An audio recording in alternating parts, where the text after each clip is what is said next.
Okay, so I have got the studs in for the new woofers. So we've got the original 1, 2, 3, 4, 5 holes that I've filled, and I've now moved those studs into new holes for our new woofer, which is sitting in there nicely actually.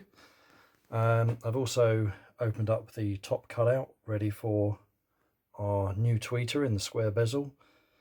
So once that's all dry, I can flatten that back, fit the drivers, and then get on with the cabinets.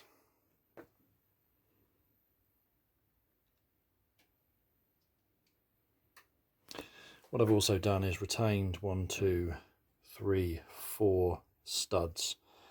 I imagine there was a crossover board behind here before, so I'm going to use that and make a new board for the back to pick up our super tweeter and tweeter, and then the crossover for the woofer can be down the bottom. So that should work pretty well. Right, so I'm going to start flattening back these cabinets, and you can see here where they've been varnished with something darker. And really they should be oiled. But yeah, obviously a plywood box. I think it's Baltic birch ply. Our screws at the back have got these lovely brass inserts, so yeah, very nice. I'm going to try and keep these as they are. There's a bit of paint here and there, but we'll probably be able to get that off. So take these out, flatten back the cabinets, and then hopefully they'll be looking pretty sharp.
Right, so both of the cabinets have been sanded up, and I think they've come up really well. In fact, pretty much all the marks I managed to get out, whilst being careful not to go through the veneer, and I think I've just about got away with it. So yeah, time to get some oil on them, but the varnish that was on there was bleeding horrible. So yeah, it'd be nice to just get them oiled up. There's a little bit there, but I'm pushing my luck going any further. But I think once that's got some oil on it, that'll probably start to disappear. But yeah, they're really good. Corners are lovely and sharp, so I think they're I think we did pretty well with these cabinets.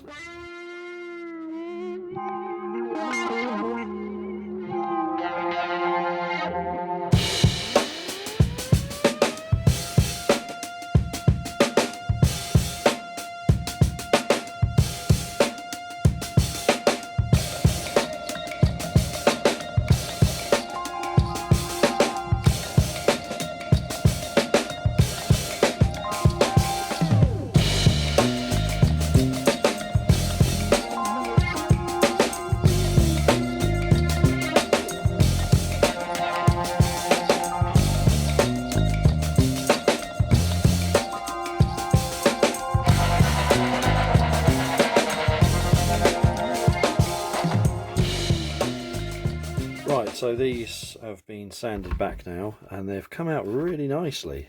I've given them a couple of coats of satin black, and yeah, it's just a nice even finish.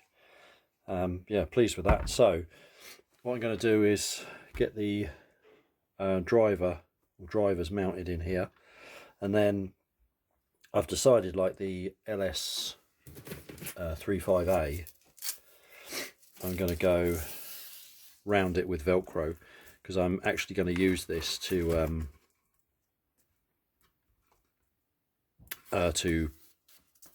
fix on the front cover, kind of like the LS35A. You know, in some respects we're using the B200, which is basically the bigger version of the B110, if you want to look at it that way.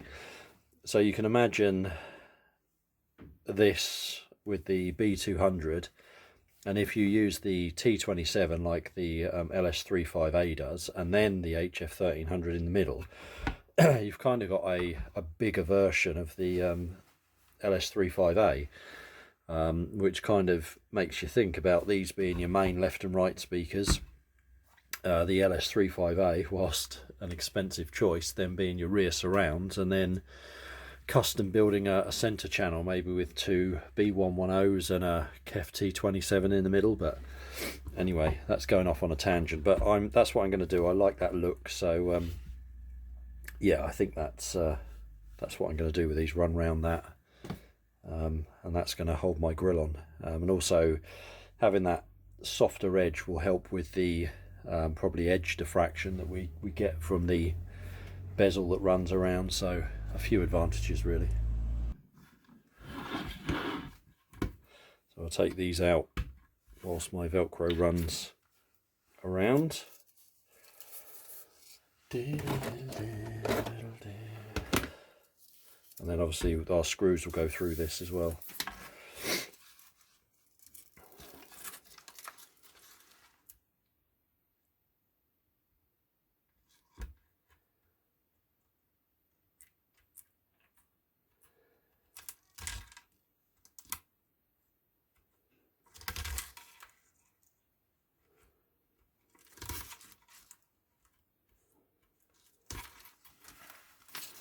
Yeah, I've had quite a lot of interest in these speakers. I've had 2 emails from people that, when they're finished, are interested in buying them, which is nice, because ultimately they are going to go up for sale. Okay, well, that's one done on one side.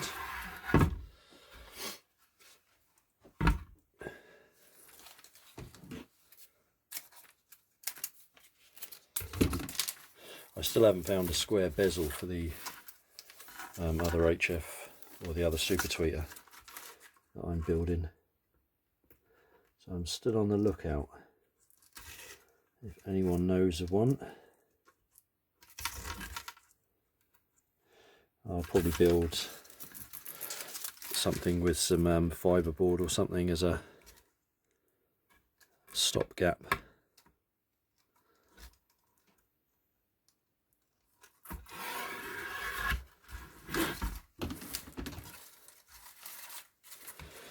Until I find one. I'm going to have one all up together, so I can certainly do the crossover and everything else, which I'm hoping is going to be similar to the Studio One or export monitor.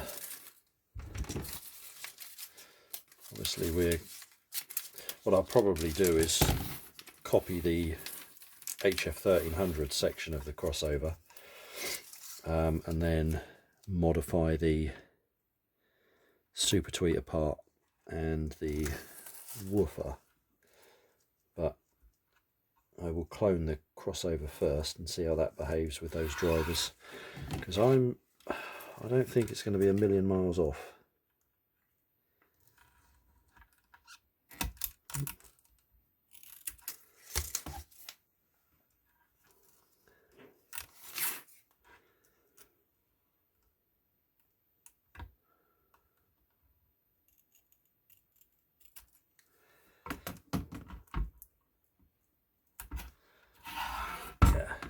like it. Got a crushed bit there. I should have seen that, but there we go. Never mind. Character. Perfect. Right, so that's our Velcro round there. Looking pretty sharp.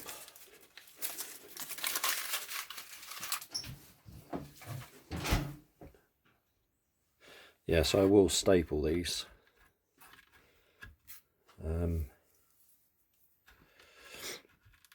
Yeah, but I'm going to get the drivers in first.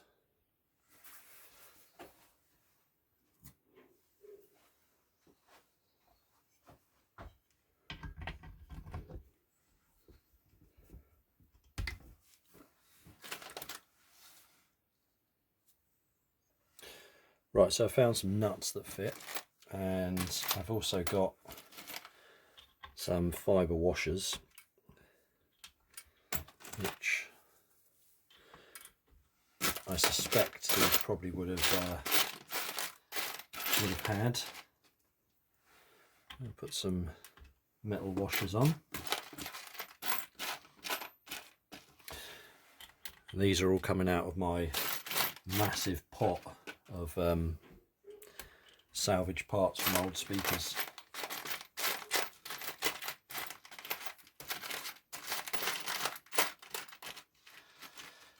So yeah, makes it a bit more genuine, I guess.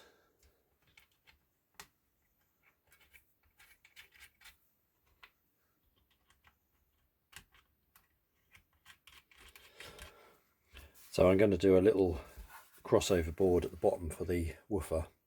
In fact, I might not even make a board for it. I might just fix the inductors to the board and then the caps to the inductors.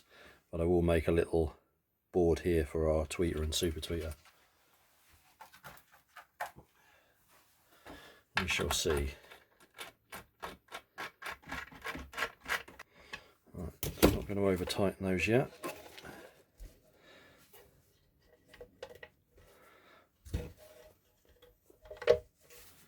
I need to centre this. There is some adjustment in those. But I think that looks really good.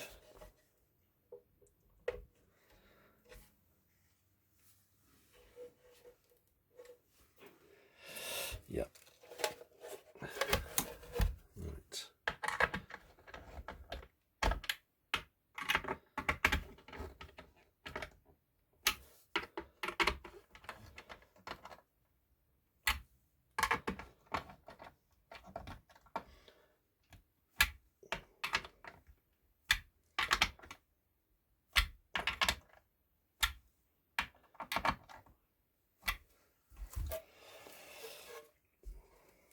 Okay, that's looking pretty sharp.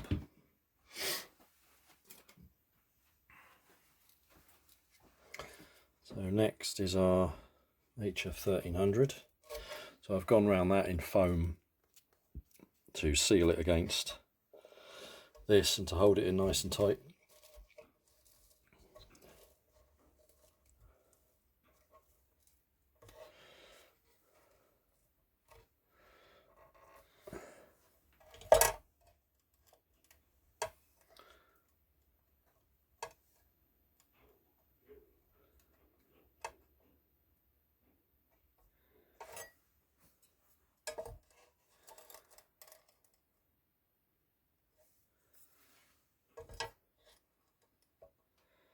Perfect. Right, I'm going to drill some new holes for that.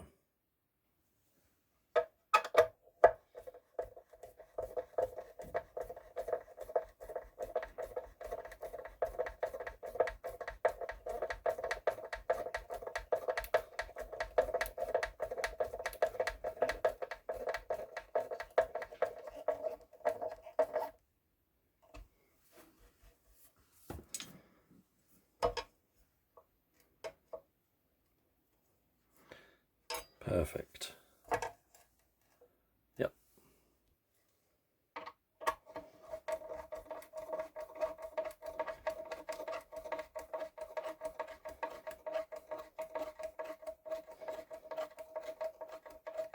Yep. Yep. Yep.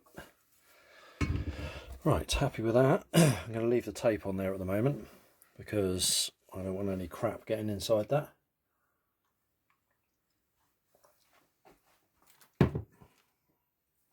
Right, what I'm hoping with my little super tweeter is that there's enough room there, which there is, to go round after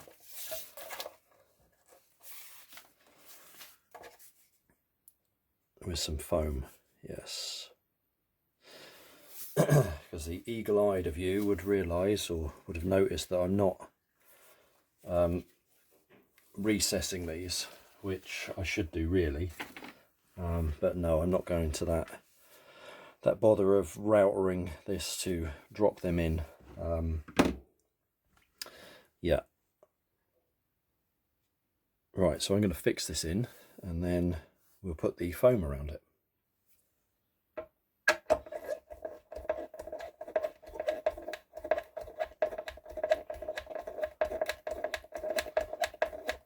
Yep. Yep. Good, good.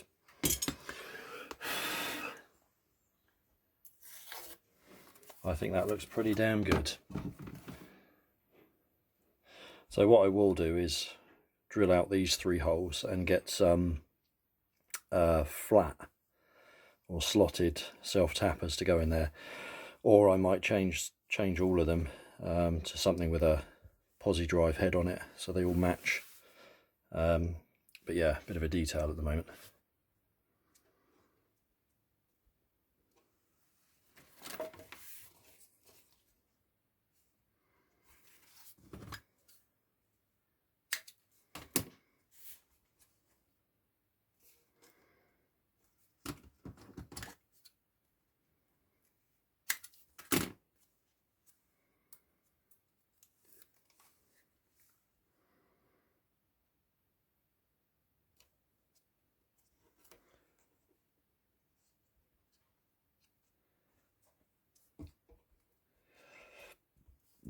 So time will tell whether this foam is necessary or not.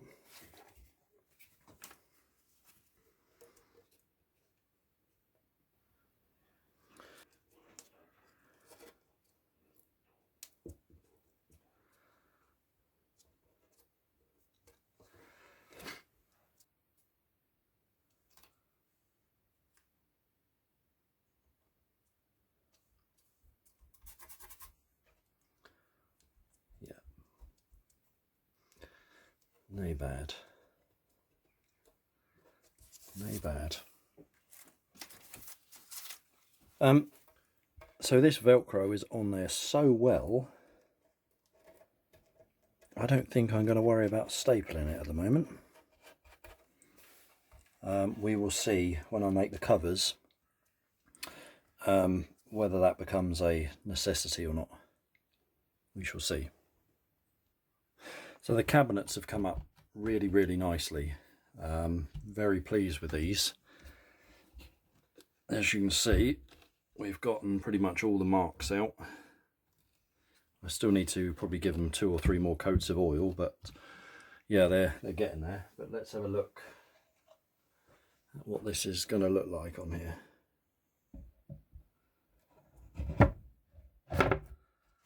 Oh yeah, I like it. I like it. I like it a lot. So I've got there